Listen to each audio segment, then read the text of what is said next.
Council is meeting at number 10 and its members are assembling from their various offices. Mr. Eden walks over from the Foreign Office. There's Mr. Macmillan, Minister of Housing and Local Government. Another heavy session devoted to the country's urgent problems lies ahead. Number 10 Downing Street is, of course, the focus of all government in Britain. This comparatively small house is not only the Prime Minister's home, but the meeting place of the Cabinet.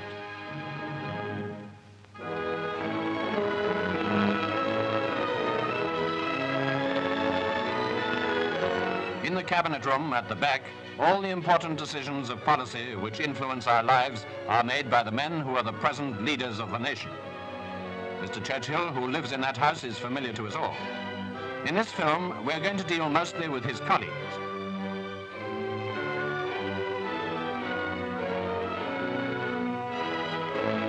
Mr. Eden, like Mr. Churchill, we know of old, and we know his methods of conducting foreign policy. I believe in starting with the smaller matters first, and then moving on to the more formidable one. The peace we seek is one based on the ideals of the United Nations. That means security and mutual trust, so that we may build a future in which all men may live in confidence and at peace. That is the object for which I work, by perseverance to seek and find the peace. That, I believe, is what the whole British people want us to do. Almost as pressing as the foreign problems facing Mr. Eden was the critical situation in Malaya.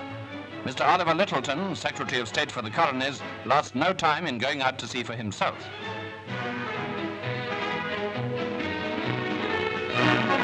He went up country and visited estates which had been under attack from bandits. He quickly came to important decisions which have since been put into operation.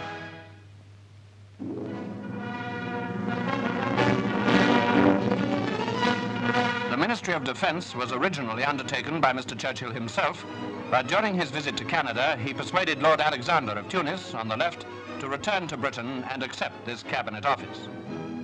It was Lord Alexander's policy also to go and see for himself.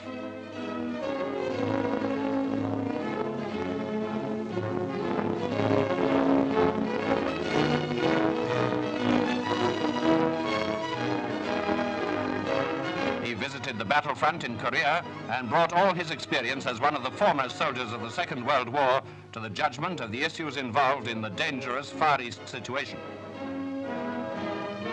His job as Minister of Defence is to coordinate the interests and plans of Navy, the Army, and, of course, the Air Force. The First Lord of the Admiralty is Mr. J.P.L.Thomas, here seen taking part with General Ridgeway in D-Day commemorations in Normandy.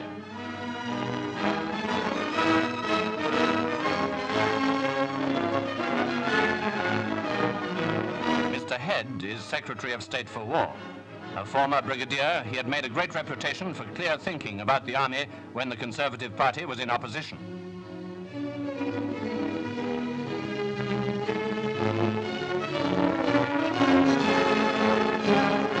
The Air Minister is Lord Lyle Dudley V.C. In this picture, he is at a station of the expanding Royal Air Force near Cambridge, meeting members of the Royal Observer Corps and going into the plotting room.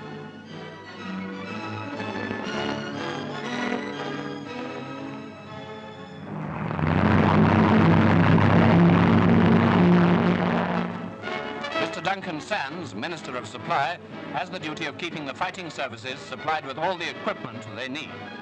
Steel being the hard core of the rearmament problem, the Minister visits a scrap metal yard.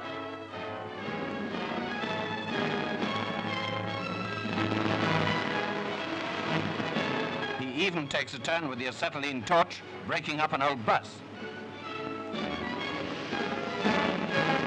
Scrap metal is, of course, a component of steel, and at these yards, the scrap is compressed into sizable lots for transport. Mr. Sandys releases the heavy plunger, which smashes particularly obstinate articles. A A magnet carries them away to be absorbed into our vast rearmament program. On the shoulders of Mr. R.A. Butler falls perhaps the heaviest burden in this Parliament, for he must devise means of saving the finances of the nation and carry the people with him in this difficult undertaking. Now you'll ask, what can you do to help turn out more goods and use a bit less at home? Well, we're a democracy here, and you must decide this question for yourself. But for all our sakes, and for our children, we must go without now. We must make and sell more abroad, so that once again, as a country, we can pay our way. Trade is the key to the financial problem, export and import figures. The President of the Board of Trade, Mr. Peter Thorneycroft, must be the chief ally of Mr. Butler in his efforts to balance the nation's accounts. A job, be it remembered, that has to be achieved without martial aid or any of the other aids on which the socialists were able to call and which they squandered so disastrously.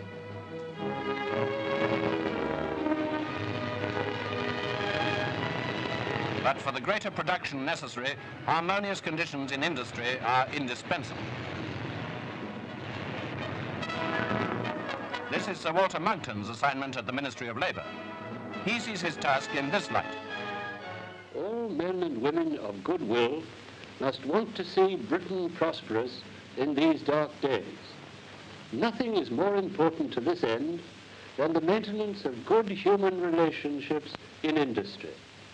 No Minister of Labour can create those conditions, but he may hope to help them along by dealing justly and honestly with employers, managements, and workpeople alike. That is my duty and my purpose as Minister of Labour.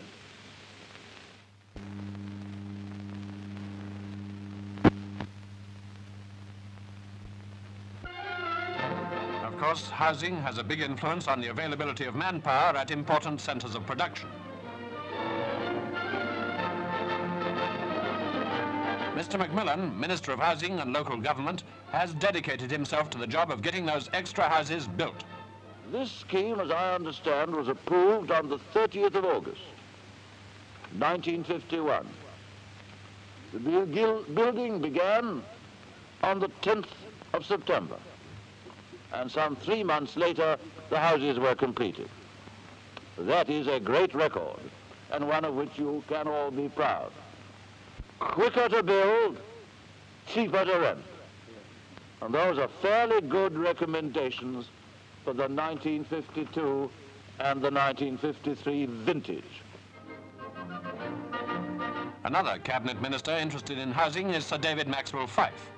As Home Secretary, he's concerned with civil defence, police and fire services. But he's also Minister for Welsh Affairs, a responsibility which he has undertaken with all the enthusiasm of a brother Celt.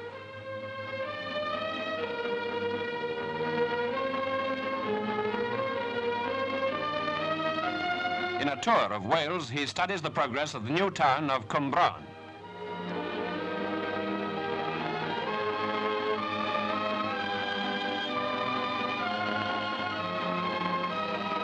At the Scottish office is the bearer of a famous Scottish name, Mr. James Stewart.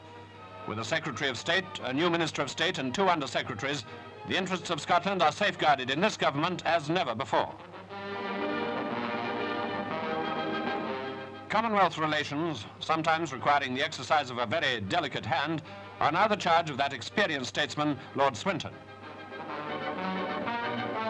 The importance of this position is illustrated by the wide issues involved at the recent Commonwealth Economic Conference in London.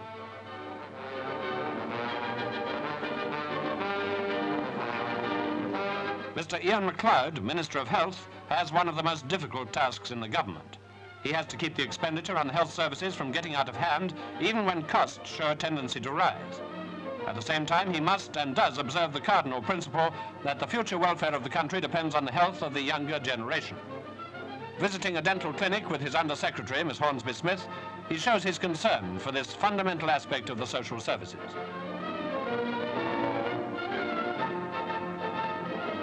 As Minister of Education, Miss Florence Horseborough has taken up her duties with the same sympathy for the children's welfare. Expenditure on education has actually been increased under the Conservative government. The development of British children into good citizens will not be prejudiced while the Conservatives remain in office.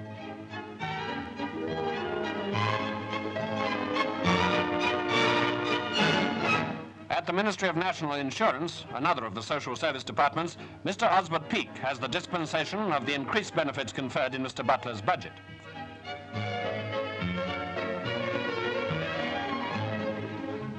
The Minister of Pensions, who has also been accorded an increase in the budget for his war pensioners, is Mr. Heathcote Amery.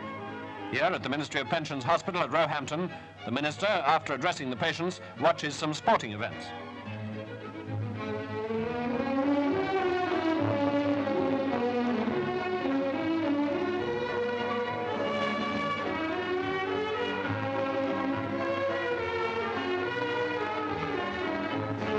And presently he too joins in the fun.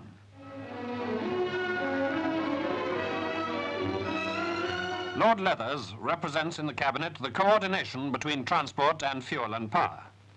The Minister of Transport, Mr. Lennox Boyd, has inherited the confused troubles of a nationalised industry in which the stifled enterprise of road haulage has to be set free in conditions which are fair to the nation as well as to operators. The destinies of the Ministry of Fuel and Power are guided by the experienced hand of Mr. Geoffrey Lloyd.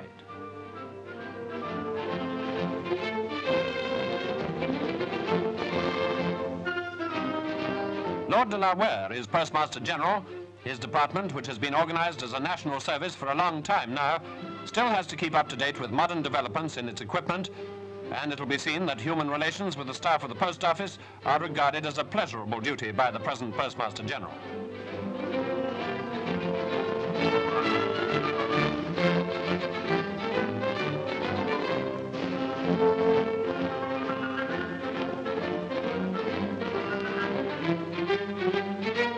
His colleague with a similar title, Paymaster General, is Lord Charwell. This title covers a multitude of tasks, including the development of atomic research. Lord Salisbury is Lord President of the Council and combines this office with the supervision of other important executive and research work for the Cabinet. Two other departments remain. One of them is the Ministry of Food. The country's food problems, which are not new, remain as important as ever. The Minister, Major Gwillim LLoyd George, faces them resolutely, striving to increase the supply of meat from all sources possible, but particularly from within the Commonwealth.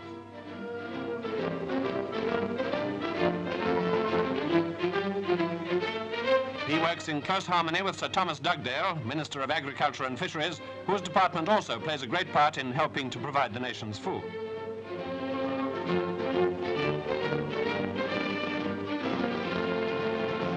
It fell to the Minister of Works, Mr. David Eccles, to proceed with a dismal task, the demolition of the South Bank exhibition, which couldn't be preserved once the Festival of Britain was ended.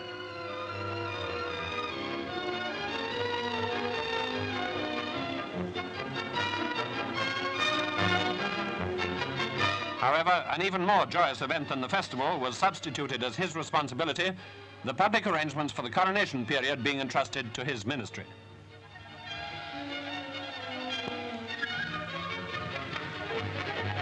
The Lord Chancellor, Lord Simons, presides over the proceedings of the House of Lords as well as being head of the judiciary.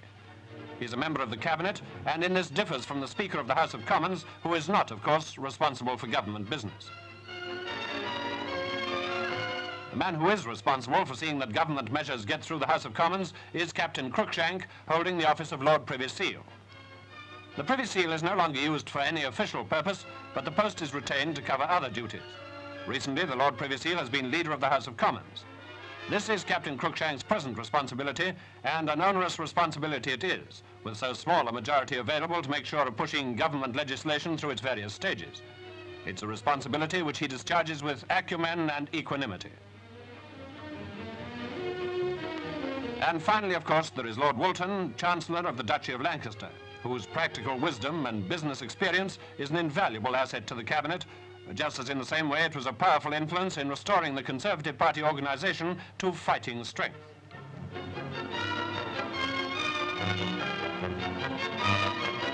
Lord Woolton sees this company of public-spirited men as a single-minded team bent upon one subject, restoring Britain's greatness and prosperity. The producers of this film have been right to call it Leaders of the Nation. To be the leaders of the nation is our task, to lead the nation out of the grave difficulties that we inherited from our predecessors in office. I doubt whether any government has ever been faced with a more difficult problem on the home front. When we took charge of affairs, other countries had lost confidence in the value of our currency, and we were rapidly heading for a state of affairs in which there would have been shortages and unemployment. We have had to take some unpopular measures. The early stages of recovery from an operation are often unpleasant. But we believe that we have done the things that were right and necessary, and that is the duty of leadership. Now we ask for the continued confidence and goodwill of the country that we are seeking to serve.